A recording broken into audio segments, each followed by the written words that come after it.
Am I the butthole for giving heirloom jewelry to my daughters instead of my sister-in-law? My 53F mother passed away 10 years ago, and I inherited a few select items of jewelry from her. Those are things she cherished and wore often. I have been wearing her watch for the past 10 years. My sister 50F holds a golden bracelet that she loves, and there are 3 items left that me and my sister have been planning to give to my 3 daughters 20, 18 and 18 to commemorate 10 years since her passing. They always knew this and were close to their gradma. There is also no quarrel about who gets what. Enter my brother 48M and his fiancée 38F of 2 years. My brother is demanding one of the pieces for his future wife to wear. He claims we never involved him in any discussion as to what should happen to the pieces, and we can't just claim those to ourselves just because we are women. He says it's very common for heirloom jewelry to be given to the daughter-in-law, and he and his fiancée even cited Meghan Marke and Kate Middleton as examples. Legally, there is no case to be made. My mother left those items to me. I have politely declined their request, explaining that I can't let one of my daughters go without, and that they were very close to their grandma, while his fiancée did not know her. His fiancée is apparently distraught and claims we don't see her as family. My father wants me to keep the items and give one to my brother, so that all of my mom's kids eventually get one item and I can do as I see fit with the rest. My sister kindly has offered up her bracelet. I am torn. I don't want to antagonize my brother and my sister-in-law, but I find my 3 daughters' claims so much more valid. They have been looking forward to this for years, and I don't want my sister to sacrifice her bracelet. If there were more pieces, I would not hesitate to give something to her. It's not a matter of money. I have offered other things out of my mom's estate. They feel it's not the same. I am also taking into account that my brother was married to his first wife 10 years ago, and despite having been close to my mother, she got no jewelry either, but was left 2 of my mother's watercolor drawings. I feel like my mother left those pieces to me with the intention of eventually passing them on to her granddaughters. Would she have subscribed to the each child or each daughter plus daughter-in-law has to get a piece of jewelry logic? She would have left something to my brother or his then wife in the first place. My daughters told me they would accept any decision I make, but I feel it would be highly unfair to burden them with any involvement in the decision-making. The choice is mine to make, and I have to live with the consequences. According to my father, they are debating to uninvite me from the wedding over this. I stand by my decision, but it's hard. I was always on good terms with my brother and cordial with his fiancée. So am I the butthole? Relevant comments. Commenter. OP, she doesn't want to feel closer to her new family. She wants to know that she can push your brother to get her what she wants, even at the expense of his relationship with all of you. It's a game she is playing now, before they get married. So she knows exactly how far she can push you all and what she can get her greedy hands on with a temper tantrum and some threats to exclude you all. Tell your brother the legacy he received is 2 watercolor paintings his ex-wife has, and he's welcome to chase her down for that if he feels so strongly about it. But your jewelry was a gift your grandmother gave to you, and it is staying with you until you give it to your daughters. Friend, if you cave to your brother and sill on this, you'll be handing crap over as long as their marriage lasts. NTA. OP, wow. Thanks for the clarity and direct words. I am starting to feel I was in denial about how bad this really is. It's worth mentioning that my brother obviously received his own inheritance as well. To another commenter, also he got a sizable inheritance back then, and his wife got 2 original artworks.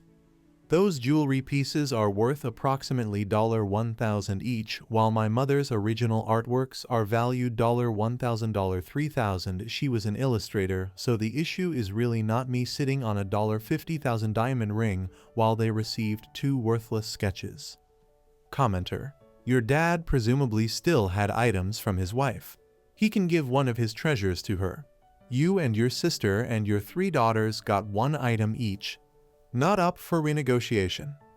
OP, we already offered, but she claims it must be jewelry so she can wear it on her wedding day. Commenter. Since the brother and fiancé seem to want to make the decision, ask them which granddaughter they feel deserves to be deprived of her grandmother's memento, and how they intend to compensate said daughter for her exclusion from grandmotherly keepsakes. Tell them you cannot in good conscience hand anything over to the fiancé, unless they can give a reasonable answer to these questions. OP. My husband actually asked them that, and their answer was they believe that the twins should share, which is obviously not going to happen as long as I am here to prevent it. Commenter. How does the Sill even know about the jewelry? OP. I plan to give it to my girls at a family dinner commemorating our mother's birthday next month and gave everyone a heads up. That's how she got to know. Commenter. You have 3 daughters. Your mother left you 3 items. It's pretty self-explanatory. Your mother didn't have to spell it out for you. She just left them with you for safekeeping. If that wasn't her intention, she would have given them to your dad. Plus, your daughters had a personal relationship with your mom, their grandmother. You got the watch. Your sis got the bracelet. Your daughters get the other 3. OP. Thanks. I feel exactly the same way. I can't for the life of me see where my brother claims we should have involved him in any discussion concerning who gets what, because in my view, it's absolutely clear who gets what. And since she left those things to me, it's up to me to make the decision. She could have left them to anybody else, but she didn't. What else am I going to do with 3 pieces when I have 3 daughters? Commenter. Tell your brother to stick it. These are for your daughters, her bloodline. This is so entitled and ridiculous. OP. I actually don't care so much about the bloodline thing. If my father were to die tomorrow and each of his children would get some beloved sentimental items, I would be really pissed if my husband, who is very close to him, would not get anything. Plus, I really understand why she wants to have something to feel more connected to her new family, especially since she is estranged to her parents and won't get anything from them to wear on her wedding day. The problem lies solely in the fact that I don't have anything to give her without hurting other people. I will not prioritize her feelings above my daughter's. Commenter. Bet you the reason she is estranged from her parents is an eye-opener if you ever find it out. Whatever she told you it was is BS. OP. I don't know the reason, but I will admit the thought has crossed my mind. The fact that she is willing to blatantly ignore her niece's feelings, and that wearing a piece of heirloom jewelry on her wedding day is more important to her than the girls' connection to their beloved grandmother, is a bit concerning to me. Commenter. If she's trying to feel closer to your family, is there any jewelry that is yours or your sister's that could be given or loaned to her for her wedding day that isn't inherited from your mother? Your sister and your daughters who actually knew and loved your mother should, of course, take precedence over someone who has only heard about her. NTA and your brother is being absurdly pushy. OP. We have now decided to pitch in together to buy something new for her to wear on her wedding day and have as a gift from the family. I hope she will accept this. I could also give her something from me as a loan, but I feel buying something specifically for her would probably be better. It's not that I feel she shouldn't have anything, and I would honestly offer to give her a piece if I had any spare pieces to give. Commenter. NTA. Your brother is marrying a psycho. She's never met your mother, but is distraught that she can't wear her dead Mills jewelry. You are correct. Your mom left the jewelry to you, and, as you stated, your mom didn't even leave your brother's wife his ex-jewelry when she passed. Your brother and his fiancée are acting crazy entitled, and you need to tell them no, and that if they bring it up again, you'll have to excuse yourself from their presence. They are trying to bully you out of your daughter's heirloom jewelry, their birthrights. OP. I can actually see why she would like to have something. We were all very close with Mom and keep her memory alive, and it's tricky to enter into such a dynamic years later.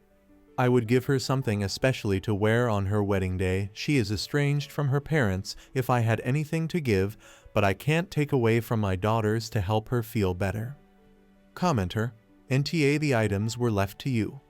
No matter what happens in the future, your daughters will be your daughters. The same can't be said for your brother's fiancée. That relationship could end, and then the jewelry wouldn't be part of the family anymore? If they were married when your mother passed, maybe I'd consider it, but they haven't tied the knot, so don't give her anything. OP, this has been brought up a lot, but I feel I can't in good conscience bring up the fact that their marriage might fail as an argument. Commenter, NTA if your mom specifically left them to you. You would be the butthole if you and your sister decided between yourselves to take all of the nice jewelry without giving any to brother. What about if when he has daughters?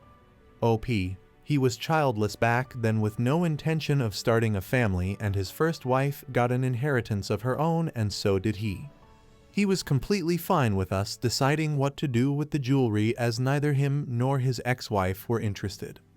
The issue only came up with his fiancée recently. Had he voiced his objections 10 years ago, I would not have spent the last 10 years preparing my daughters, and the situation would be different. Also, legally all items belong to me, and I am under no obligation to share or discuss with anyone. I discussed with my sister because it seemed fitting. Again, he was not interested. Ask the first wife for paintings. Asking first wife for her paintings might be an even harder no than the jewelry question, honestly. She received those paintings because she loved our mother and her art, and she was a family member in her own right after replacing my mother as my disabled father's full-time caretaker after my mother fell ill. I am not close to her anymore, but I respect her and my mother's wishes enough to not hunt her down after 7 years for what is legally and rightfully hers. Update. Thank you all for your kind messages and advice. I would never have expected to get so valuable support and insight from strangers on the internet. Thank you really from the bottom of my heart. We came together with my brother and his fiancée after I had many of your replies to my husband and my sister. I stated clearly that I will support her in any way possible and that it's very important for me to welcome home to the family properly, but the jewelry is off the table because I believe I am fulfilling my mother's wishes and I cannot hurt my daughters. I added that I believe that this is not the right way to join a family and that we should strive to resolve this conflict before it creates more tension between my daughters and their uncle and future aunt, and also amongst us siblings. At first, I thought my brother really saw my point, and he seemed happy that we offered to pitch together to buy something for his fiancée. Unfortunately, she is not willing to accept this. As some of you pointed out, she seems to believe that she ranks right beside my sister and me when it comes to our late mother and supersedes my daughters. Well, she talked about her rightful place in the family and how she went no contact with her family because they denied her the respect that she deserves, and that she will not hesitate to do the same with us. She also talked a lot about the pain of not being able to have any heirloom jewelry for her wedding. And honestly, I believe only a few days ago I would have given in presented with her tears, but thanks to your kind words I was able to see through her emotional manipulation, and really now that I am aware of what she's doing, it is so obvious. I must say my brother looked very uncomfortable. She then stated that it would be a waste to give the pieces to my daughters since they would just sell them for the money to buy makeup, which is absurd. I ended the conversation at this point stating that I hold firm to my boundary and that they are free to do whatever they feel is the right thing for them. I am heartbroken and I hope my brother will change his mind. So, no happy ending, but thanks again. Relevant comments. Commenter, that's great you've seen her for what she's really doing. Good luck to your brother because the fiancé sure sounds like a peach. Well done for looking out for your baby girls. I know they're 18, but they'll always be your babies. OP, they are capable and wise, but they should not bear the consequences of the quarrels of others that they have no part in. And although I am heartbroken by all of this, I can firmly feel my mother's support in this, as she put me in charge to protect what belongs to her granddaughters and daughters. Thank you for your support. Next story. My husband got a vasectomy and didn't tell me. Throwaway BC. My husband knows my main. I don't know what to do. My 31F husband 32M fake name Chris, and I have been married for 4 years, together for 6. When we first got together, we had several long talks about how we both wanted a big family. I wanted to be very upfront that child-free is not an option, and I said I wanted to have at least 4 kids. I'm an only child and know how lonely it is. I also said I wanted to have them about a year and a half apart, so they could grow up close. He always wholeheartedly agreed to this and often made jokes like, whether we have 4 or 6, have as many as we want, it's your call since you pretty much have to do all the work. And on our wedding day before we left the reception for our honeymoon he whispered, can we get out of here and get started on baby #1? I loved how excited he seemed. To be clear, I didn't go off my BC until about 2 months after we were married, and I got pregnant soon after with our first daughter Joy. Joy was a happy pregnancy, long birth, but she was a beautiful, healthy baby. She went through colic, which was trying, but other than that she was a happy first addition according to me. I noticed Chris became distant during my first pregnancy, but when I asked him about it, he just said he had a lot in his mind being a new father. He said he was still excited, but something changed. For reference, we both work full-time. I make about $20,000 more a year than him, and the 5-bedroom house that we live in was a gift from my mom, who was very excited to be a grandma to many. My job is fully remote, but still offers maternity leave, and I have a nest egg savings for emergencies, and feel it's important to mention this because I know finances can be a major stress factor when it comes to having kids, but not for me and Chris. Then Joy came out perfectly. Chris had 3 months of paternity leave and was home with us for majority of that time.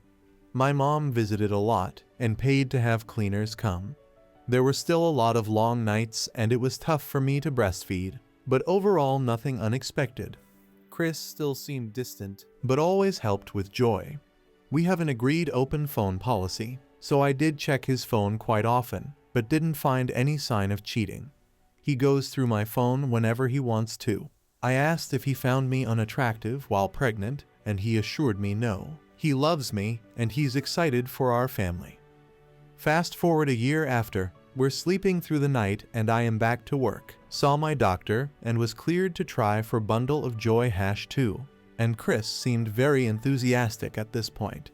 He even downloaded an app to track my fertility cycle so we could make the most of my ovulation times. We had a lot of fun, and he was always very passionate. But 6 months of trying with no pregnancy, I started to worry. I'd voice my concerns and Chris would brush them off, so I tried to be patient. But then almost 2 years passed and Joy is growing up by herself. I broke down to my mother crying, and she agreed to come with me to the doctor to get checked out. I was very emotional and scared, but the doctor assured me everything is fine and that I should be able to conceive without any issues. I went to Chris with this knowledge, and he was very upset I went to a fertility specialist.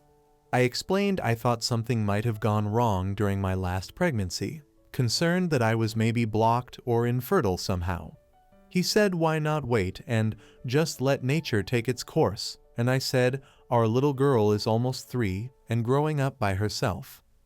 I reminded him of our plans and he just nodded and said all we can do is try. I asked if he would see a fertility specialist and he got angry, saying there's nothing wrong with him and we don't have the money for fertility treatments anyway. This confused me since we do have money, we have my savings and are doing pretty well. When he went to sleep, I decided to go through his phone again and went back through his calendar and call logs. I noticed about 8 months after Joy was born, there was a blocked day indicating he'd taken off from work. But it was in the middle of the week, and I don't remember any sort of special occasions behind why he'd take this random day off. I went through the call logs and found an office number about a week before, and when I googled the number, a local business where you could get a vasectomy appeared. I couldn't believe what I was looking at. I instantly felt cold all over, then started to panic. I woke him up and confronted him. He just stared at me while I went off and admitted babies were harder than he thought, and he felt like my first pregnancy took forever. I couldn't believe it. I packed my things, Joy and her things, and drove to my mom's house. She is in distress with my sudden appearance and my inability to stop crying. I finally told her yesterday morning what happened, and she's just beside herself. I don't know what to do. But every time I think about how during sex Chris would talk to me about giving me a baby and he'd had the vasectomy the entire time, I feel so disgusted and stupid. I can't believe my little girl is going to grow up alone. Chris has been blowing up my phone, but I just keep letting it ring and haven't read any of his texts. Edit. To those saying I coerced my poor husband into agreeing to a big family. Nope. I was always open and honest about my dreams, told him it's okay if he wanted different things, and he not only repetitively agreed and accepted, he also helped me plan, nest, put together the nursery and enthusiastically participated in conversations regarding having multiple children around friends and family, and always said we'd have at least 4. That was our number. Him getting a vasectomy behind my back was a complete shock. Also, we've both always agreed to the open phone policy. I never betrayed his trust by going through his phone since I always had his consent to do so, and he has mine. We even have the same phone passcode. I never wanted to be in a relationship where we kept secrets from each other. I know other couples feel different, but this is another thing he always 100% claimed he agreed with me on. I vaguely remember one week where he actually turned me down for sex, claiming he had a head cold and he didn't join me in the shower like usual during that time, but I didn't think anything about it. And no, men never need a wife's signature to get vasectomy. Update. Some of you made some comments about my mom gifting my husband and I a house, paying for occasional cleaning services, implying that Chris feels somehow emasculated by this, also implying I am too financially dependent on my mom. I make very good money, I have a sizable savings, and don't need any help. My mom was excited to buy this house for us as a wedding present. My dad passed away when I was young. He was wealthy and left my mom everything, so she shares his love since I'm her only kid. I make more money than Chris and always have. Yes, his name is on the house, so yeah, I'm gonna get screwed over in the divorce. Some of you complained I broke his trust by going through his phone. He goes through my phone too. We have the same passcode. Some comments called this agreement between us unhinged, which to me is bizarre. Chris, I thought, was my soulmate, my husband and best friend. We don't have secrets. I thought, isn't that the whole point of marriage? To finally have one person in the whole world you can tell everything to. To always be on the same team. Obviously I was wrong, and as many of you pointed out, that kind of love, trust and openness doesn't really exist, and none of that matters now. Chris and Joy seemed fine to me, but in hindsight there's always been a hesitation on his part. I always thought it was just typical since the short while my dad was alive in my life, I don't really remember him being affectionate or warm. He was nice and played with me sometimes, but I don't remember being held by him very much. I asked Chris many times if everything was okay when I noticed he was distant. He always said things were great and give an excuse. Just tired, work is draining, no big deal. We're in the S, and here a man can go get a vasectomy at any time. I don't know what Chris told his doctor. For all I know, he took his wedding ring off and gave a sob story, or probably just walked in and asked for the procedure. It doesn't matter. I'm really thankful for my mother. She's heartbroken for me, and like many of you, she already knows my marriage is over. There's been a lot of long nights of me crying that she's endured. I'm numb when I'm not crying, and keep getting this creepy feeling that nothing matters. We're getting a divorce. I finally called Chris and he sobbed he was sorry, said he might be able to get it reversed. I've read a lot about vasectomies since my last post, and sometimes it can't be reversed. It's always a risk. Again, it doesn't matter. It's not actually about the vasectomy.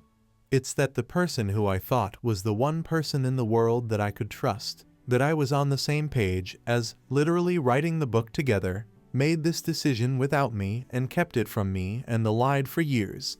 I really thought what we had was true love. Now I'm pretty certain that doesn't even exist. Chris has not offered any explanation. He cried, begged my forgiveness, and said again that he could get it reversed. Even if he can, the rest is irreversible. He never once answered my question.